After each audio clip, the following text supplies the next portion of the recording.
Подписавшись на канал, ты всегда будешь в курсе выхода новых видео.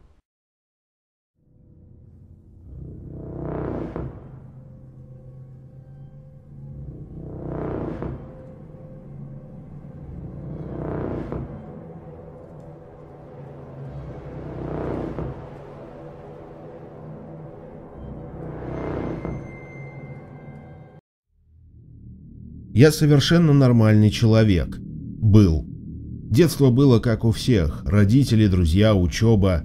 Я не был слишком уж общительным, как некоторые ребята. Но и замкнутым меня назвать было сложно. Но многое изменилось. Я пытаюсь рассказать о том вечере, когда это произошло. У родителей была дача, совсем недалеко от нашего города. У меня много теплых воспоминаний было связано с ней. И теперь именно это ранит меня больше всего. По дачному поселку прошла волна краж. Воры забирались в пустующие долгое время дома и выносили все, что можно было продать, от бытовой техники до металлолома и солений. У родителей не было времени приглядывать за дачей, поэтому они попросили меня сделать это. Все происходило летом, и я с удовольствием поехал в поселок, взяв с собой ноутбук. Интернета, конечно, в такую глухомань не провели, но и без него ноутбук оставался отличным источником развлечений. Я прекрасно провел выходные, сидя во дворике, читая на ноуте книги, которые специально скачал для этой поездки. Вечером я зашел в дом и включил свет в комнатах, чтобы его было видно издалека. Затем я запер двери и проверил, закрыты ли все окна. Перспектива встретиться с ворами, забравшимися в дом, решив, что свет оставили специально, чтобы дом казался населенным, меня мало прельщало. Когда наступила ночь, я поднялся на второй этаж в спальню. Почитав напоследок, я лег спать. Я не помню, сколько я проспал и сколько прошло времени перед тем, как меня разбудил стук в дверь. Это не был стук, оповещающий жителей дома, что кто-то хочет войти. Нет, стук был очень тихий. Это испугало меня, и я сразу вспомнил о ворах, орудующих в поселке. Я спустился к двери. Стук повторился. Странно, кто-то стучал в самый верх двери. Меня это мгновенно насторожило, и я решил не рассматривать в окно нежданных гостей. Глазка в двери, что характерно для дачного домика, не было. Постояв немного и, наконец, списав стук на свое разыгравшееся воображение, я начал подниматься в спальню. Но стук повторился, причем явственно. Теперь он исходил от окна. Кто-то стучал по нему, причем так же, как и в дверь, в самый верх. Окна были большие и расположены достаточно высоко над землей. Никакой человек не смог бы дотянуться. Стук прекратился. Я замер на месте. К окну подходить не стал, оно было плотно занавешено, но свет проникал через занавески. Я поднялся в спальню. Через некоторое время я услышал тот же стук, но теперь он был левее окна. Он раздавался из стены. Я не стал спускаться и включил ноутбук, чтобы успокоиться. Тихий стук раздавался через пугающие одинаковые промежутки времени, и каждый раз он был левее того места, где звучал ранее. Я немного успокоился и перестал обращать внимание на стуки. Мало ли из-за чего может быть. Будь здесь сейчас мой отец, он наверняка бы объяснил стуки усадкой дома, которому пора уже менять фундамент. Но когда стук раздался в окно моей спальни, я не на шутку струхнул. Дрожащими руками я отложил ноутбук в сторону и, собрав остатки смелости в кулак, вгляделся в окно. Ничего. Возможно, это длилось всего минуту, но для меня она длилась целую вечность. Стук повторился с большой громкостью и интенсивностью. И от этого стука окно разбилось. Сразу после этого стук перешел на другое окно. Я уже не мог успокоиться, к горлу подступил комок, ноги стали ватными.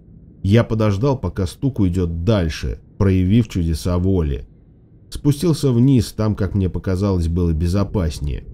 Стуки не прекращались, и у меня возникло впечатление, что какое-то неизвестное, огромное, разумное существо ходит вокруг дома и обстукивает его, будто ищет что-то. Воображаемое существо уже почти обстучало весь дом по периметру и приближалось к двери. Обойдя дом, нечто заскреблось в дверь. Как собака или кошка, которая хочет, чтобы ее пустили домой. Только кошка размером с человека. Я не думал подходить к двери. Любопытство давно уступило животному страху.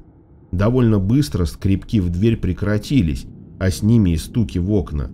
Я долго еще сидел на ступеньках, не в силах шевельнуться, и в результате заснул прямо там. Я спал очень долго. Проснулся только в полдень, если верить настенным часам. Я поднялся в свою комнату, несколько осмелев от яркого солнечного света. Он проникал в разбитое окно, и от этого у меня возникли, мягко говоря, смешанные чувства. Я радовался, что наступил день, но было еще очень приятно осознавать, что все, что произошло, не сон. Я услышал шум, исходящий из соседнего дома. Туда приехали наши соседи. Ободренный человеческим обществом, пусть и несколько отдаленным от меня, я спустился вниз. Оказалось, что и тут стекло в окне разбито.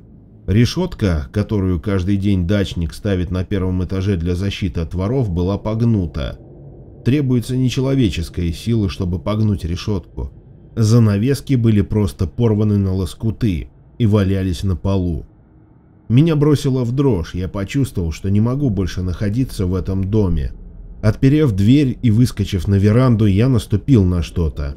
Убрав ногу, я машинально подобрал то, что показалось мне какой-то махровой, серой, в черную полоску тряпкой. После некоторого изучения я с ужасом пришел к выводу, что это был пушистый кошачий хвост, из которого торчал позвонок, будто кто-то с нечеловеческой силой выдернул его из бедного животного. С подавленным криком-хрипом я отбросил хвост от себя подальше. Придя в себя, я обернулся и взглянул на дверь. В нее ведь еще и скреблись. Низ деревянной двери был полностью исцарапан довольно глубокими следами когтей. Наверху, там, где у квартирных дверей обычно располагается глазок, что-то блестело. Я пригляделся и узнал в блестящей штучке кошачий глаз. Мне капитально поплохело. Я сошел с веранды, на меня навалилась усталость, будто я и не спал до полудня. Оглядевшись, я сразу приметил еще кое-что. По тропинке, которая вела к нашему дачному сортиру, проходила борозда. Глубокая, она местами вырывала клочья земли из протоптанной тропинки и слегка извивалась, вела к туалету. Дрожащими руками я потянулся к лопате, прислоненной к веранде. С лопатой я почувствовал себя защищенным, но нервы мои были на пределе. Ей-богу, зайди сейчас к нам наша соседка, как обычно, незаметно, я бы метнул в нее лопату, не задумываясь. Вооружившись, я направился к сортиру, следуя борозде. Тут я учуял запах, которого здесь быть не должно. Не та вонь дачного сортира, которую можно приглушить, задержав дыхание, для того, чтобы можно было сделать свои дела, а едкий, сладковатый, тошнотворный запах разложения дохлятины. По мере приближения к нужнику вонь усиливалась. Дверь в кабинку была приоткрыта, а борозда, которая вела меня, оканчивалась как бы стрелкой, указывающей на сортир. Я заметил, что у входа в кабинку лежит что-то серое, черную полоску, и что-то мне подсказывало, что от одной только дохлой кошки, той убийственной вони, которая исходила со стороны кабинки, исходить не может. Я сдался рвотным позывом, который до сих пор умудрялся сдерживать. Подавив следующие приступы, я бросил лопату, развернулся и побежал с участка прочь. Я уже не помню, как я оказался в автобусе. Естественно, я не забрал по пути с собой ничего, что взял с собой на дачу. Я приехал домой и дал зарок больше никогда не возвращаться в это ужасное место. Родители, увидев мое выражение лица, ничего не стали спрашивать, а только съездили через пару дней на дачу и забрали оттуда мой ноутбук. Как ни странно, они сказали мне, что дом обнесен ворами не был, а ответ на вопрос о каких-либо обнаруженных странностях был отрицательным. Я не стал расспрашивать их дальше, а ноутбук при первой возможности подарил другу.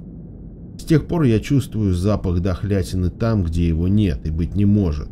Я не могу нормально есть, особенно мясо. Для меня оно пахнет точно так же, как то, что висело на пороге дачного сортира в тот день. А еще с тех пор я совершенно не выношу кошек рядом с собой.